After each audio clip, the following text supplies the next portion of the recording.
I'm Emily, and this is No Expert. Today, we're making cinnamon rolls. Well, better than cinnamon rolls. We're making Earl Grey cinnamon spice rolls. What does that mean? Basically, this is like a cinnamon roll, but it's infused with Earl Grey tea.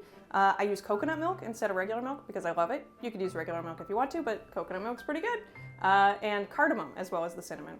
This is a recipe that I thought I'd seen on the internet, but when I couldn't find it, I decided to make it myself. So now I have brought it, a delicious recipe, to you. Let me show you how it's done. The first and possibly most important ingredient here is my tea milk butter combination. So to do this, the way I did it is I heated up coconut milk on the stove, and then I added 3 tea bags of Earl Grey tea to infuse the flavor into the coconut milk because fat takes flavor really well. And then I took a few scoops out of that for my glaze, which you'll see later. And then I added in my butter for this recipe, which needed to be melted anyway, so I melted it with the coconut milk. So I have this sort of final fatty Earl Grey infused coconut milk butter tea mix, which is going to be the main way that we bring in some of that tea flavor. And it's very tasty. Here's everything else I've got going on. I've got my mix here. I have all-purpose flour, granulated sugar, an egg plus 1 egg yolk, a full package of active dry yeast, and salt. And to make this dough, it's pretty simple. All I have to do is I'm going to pour my tea, coconut milk, and butter mixture into my stand mixer. Then I'm going to add my yeast, then my sugar and eggs, and mix that all together. And then I'm just going to add my flour and salt, mix it together again. And then I'm going to use my stand mixer with the dough hook to just knead it basically for like around 10 minutes. And then I'm just going to give that dough about an hour and a half to rise. So we want it to be doubled in size. And then we'll move on to turning it into delicious cinnamon rolls. While my dough rises, I'm going to make my filling. So for this I have brown sugar, cinnamon, cardamom, salt, and vanilla powder. The vanilla powder is optional, but I really like it. If you don't have it, it's kind of an expensive ingredient. You could totally use vanilla extract or vanilla paste, or just skip it. We'll have vanilla in the glaze also, but I really like it. It adds like a little bit of funk, because like good vanilla beans get this sort of like fermenty smell. It's like a little almost savory as well as like the vanilla you're used to. And here it just adds a little extra like interest that really works well with the tea and everything else. And all I'm gonna do is I'm gonna mix my brown sugar with my spices and a little bit of salt. And then the butter I'm going to leave out to soften so that when my dough is ready and I have it all rolled out, I can spread the butter on there and then put the filling, and then we're done. All right, my son is now very tall, and I'm just going to punch all the air out of him. The oil. And now I need to stretch it out into a rectangle, and then I'm going to fill it and roll it. And thusly will we get our rolls. If you're doing this and it kind of bounces back and won't stretch anymore, just give it a second to rest. Sometimes that happens. Sometimes it just needs a little bit of time. Don't we all? Next thing I'm going to do, I have some softened butter, and I'm just spreading it all over my dough. I'm just going to use my hands. You know, sometimes the hands are nature's forks. They're the best tools. They're nature's brushes, nature's knives, and also nature's fingers. Obviously. Dough covered in butter, the next thing I'm going to do is spread on my filling. So you'll want to get the filling right up to the edge of the dough as much as is humanly possible. It's not always going to be doable, but like as close as you can get. About like if you can get it within ½ an inch, that is ideal. And now, the traditional roll technique. This is easy. This is a lot of what you do for like most things that are rolled in baking. We're just going to take the long end and start pulling it in. And then we just keep rolling back and forth until and we're just aiming for as tight of a roll as we can get. These are going to rise and it'll tighten a little, so don't worry if it's not perfect.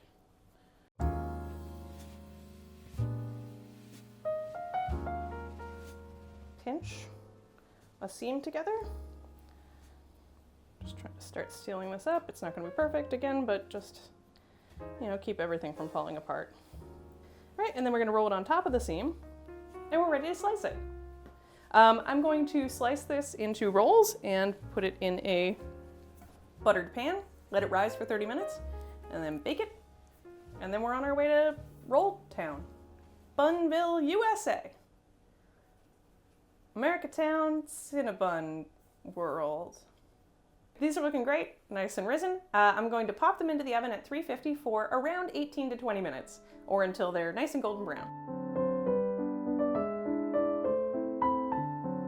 The last thing I need to get ready for my cinnamon rolls is my glaze. So this is another way where I'm getting some of the tea flavor into my cinnamon rolls. So here's what I have for my glaze. Powdered sugar, some of my tea-infused coconut milk, a lemon which I'm just going to zest, and then I have some vanilla extract and a little bit of salt.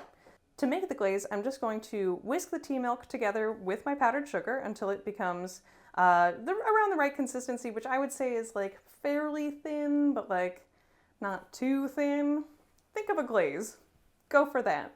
And then as that gets closer, I'm going to add a splash of vanilla, a sprinkle of salt, and also my lemon zest.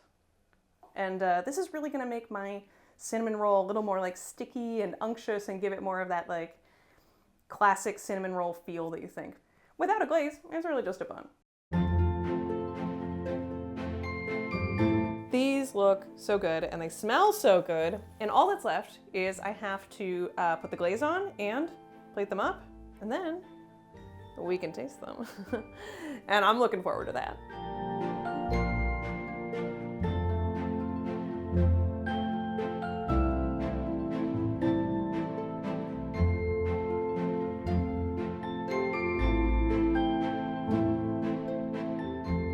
All right, my Earl Grey cinnamon buns are out of the oven and looking amazing.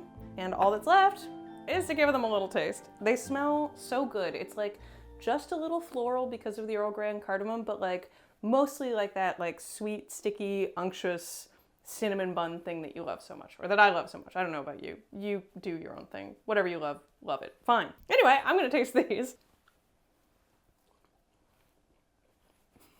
Yeah. Well, that's pretty good.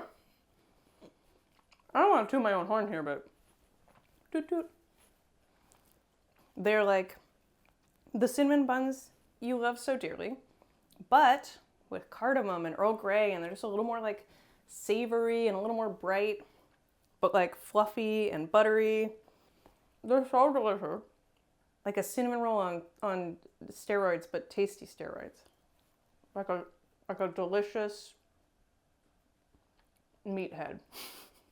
And then like, okay, let me show you this. So the bottom, it comes out a little bit, but that's okay because you get this like little crunchy caramelized layer.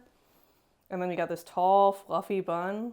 And then the glaze adds like a little more salt and a little more like sweetness and like that stickiness that I feel like is so characteristic of a cinnamon bun, or a spiced bun in this case. I mean, it's got cinnamon. We'll call it a cinnamon bun. Or a cinnamon roll, if you will, since it's rolled. I don't know what to tell you. I think you should try this recipe. Oh, God, that's good.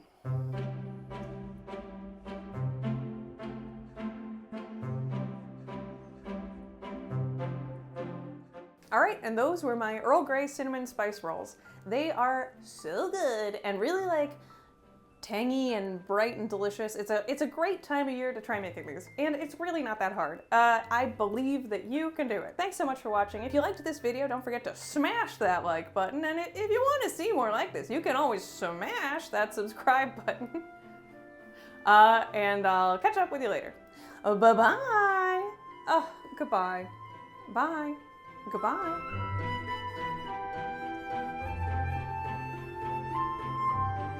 Welcome to Cinnamon Roll Town, bitches. All right.